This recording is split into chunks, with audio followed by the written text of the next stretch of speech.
presque connaît la phrase « C'est la sardine qui a bouché le port de Marseille ».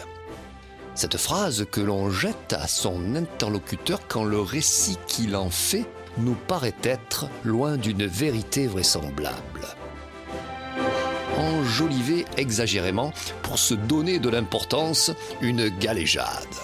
Mais d'où vient son origine ?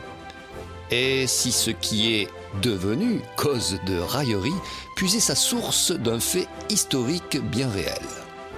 Pour trouver la réponse à ces questions, il nous faut remonter au XVIIIe siècle.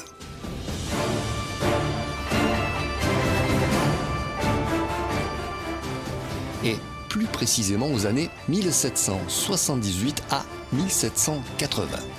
Un homme va jouer, bien malgré lui, un rôle prépondérant dans l'affaire de la sardine qui boucha le port de Marseille.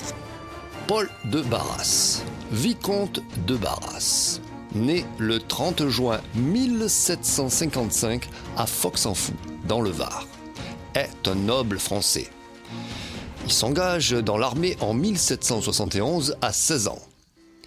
Il sert dans les colonies, un ensemble de petites îles de l'océan Indien regroupées aujourd'hui au sein de la République de Maurice, puis part pour l'Inde.